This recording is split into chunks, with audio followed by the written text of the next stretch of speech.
जय हिंद एवरीवन, हरे कृष्ण, राधे राधे सभी को। कैसे हो आप सब लोग? आई होप बहुत अच्छे होंगे। बहुत दिनों से बच्चे एक ही मैसेज कर रहे थे, मैम इंपॉर्टेंट टॉपिक्स क्या होने चाहिए केमिस्ट्री के जो हमें बिल्कुल भी छोड़कर नहीं जाने हैं। तो आइए जरा उन्हीं के ऊपर सबसे पहले हम बात कर लेते हैं। देखो, सबसे इम्पोर्टेंट जो आपकी केमिस्ट्री में रहने वाला है वो तो पहली बात है कि पूरी की पूरी केमिस्ट्री खुद ही है, क्योंकि आपको पता ही है कि इस बारी साइंस ने जो है बड़ा ही जबरदस्त रोल प्ले कर दिया था आपके एग्जाम के अंदर। चाहे वो फिजिक्स हो, चाहे वो केमिस्ट्री हो, चाहे वो बायोलॉजी हो, अच्छी खासी साइंस आपको देखने को इस बारी मिली थी। ठीक है, तो अब हम उसी साइंस के एक पोर्शन जिसका नाम है केमिस्ट्री, उसके बारे में डिस्कस करते हैं।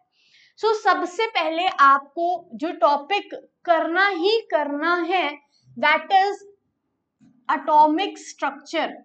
एटॉमिक स्ट्रक्चर में आपके कुछ मॉडल्स आ जाते हैं, जैसे कि रदरफोर्ड मॉडल हो गया, ठीक है, बोहर्स मॉडल हो गया आपका, और जे थॉमसन मॉडल हो गया, और बहुत सारे मॉडल्स। ठीक है, उसके साथ साथ आपको जो दूसरी चीज करके जानी है that is basic definitions. Basic definitions पे आपको पूरा प्रॉपर ध्यान देना है। और इस बारी क्या हुआ, इस बारी जिस चीज को हम सबसे ज्यादा अंडर एस्टिमेट करते हैं, जैसे कि एनवायरमेंटल केमिस्ट्री, इस बारी हमें वही टॉपिक एनवायरमेंटल केमिस्ट्री बहुत देखने को मिल गई। ठीक है, तो यस, एनवायरमेंटल केमिस्ट्री को भी आपको प्रॉपरली करके जाना है। अब मैडम एनवायरमेंटल केमिस्ट्री में आता क्या क्या है? बहुत सारी चीजें आ जाती हैं, जैसे फास्फोरस के ऊपर रैंडम क्वेश्चंस बनते हैं कि किस तरह का फास्फोरस जो है वो हमारा यूज होता है मैथस्टिक के अंदर। ठीक है, एलोट्रॉपी के बारे में पूछ लेते हैं। अलॉन्ग विद दैट आपका एनवायरमेंटल केमिस्ट्री में बहुत सारे क्वेश्चन आ जाते हैं, जैसे गन पाउडर के ऊपर आ गया। ठीक है, तो ये सब टॉपिक्स जो आपकी है तो मिसलेनियस टॉपिक्स, ठीक है, और जिन्हें हम अंडर एस्टिमेट बहुत ज्यादा कर देते हैं, बट हमें ये टॉपिक्स को इस बारी वेटेज ज्यादा देखने को मिल गई थी हमें एग्जाम में। ठीक है, अलोंग विद दैट आपको कुछ information about oxidation and reduction भी होनी चाहिए। ठीक है, ऑक्सीडेशन रिडक्शन हो गया, जिसमें आपको ऑक्सीडाइजिंग एजेंट, रिड्यूसिंग एजेंट निकालना बखूबी आना चाहिए। ठीक है, साथ ही साथ सब्सटेंस ऑक्सीडाइज कौन सा है, सब्सटेंस रिड्यूस्ड कौन सा है, ये टॉपिक्स को आपको मेजरली ध्यान देना है। फिर आते हैं हमारे एसिड्स। एसिड्स की बेसिक डेफिनेशंस, बेसिस की बेसिक डेफिनेशंस जो साइंटिस्ट आए जिन्होंने दी, जैसे आर्हीनियस सर आए, आपके ब्रॉन्सिडन लाउरी कॉन्सेप्ट आया, आपका लुइस कॉन्सेप्ट आया, वो चीजें आपको बहुत अच्छे से ध्यान में देनी है।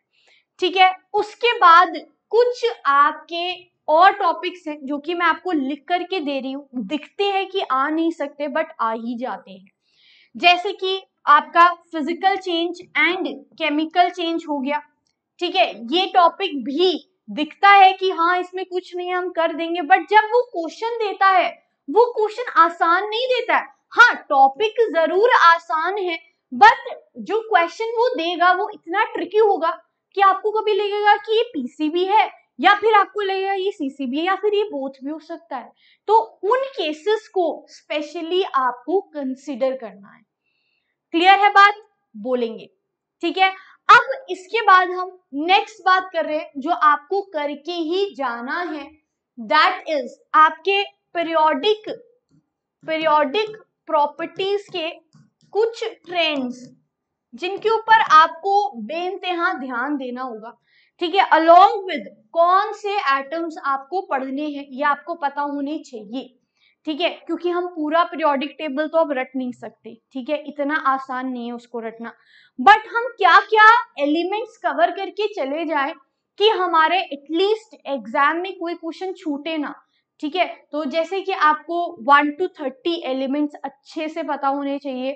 अलॉन्ग विद दैट ग्रुप 16, 17, 18 इनके बारे में अच्छी खासी नॉलेज होनी चाहिए।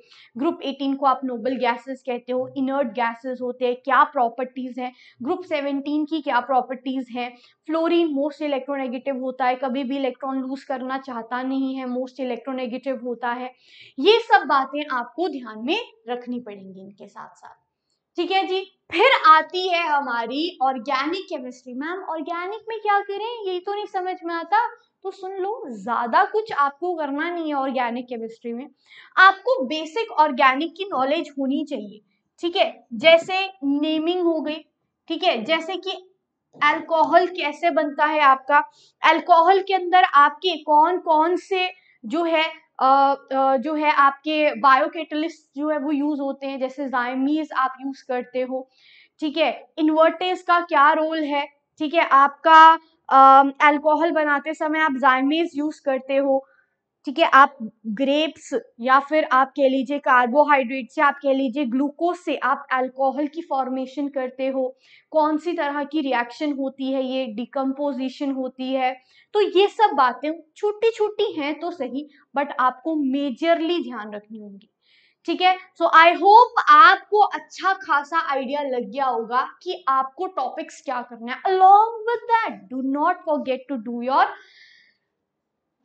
Separation techniques. सेपरेशन टेक्निक्स बहुत इंपॉर्टेंट हैं।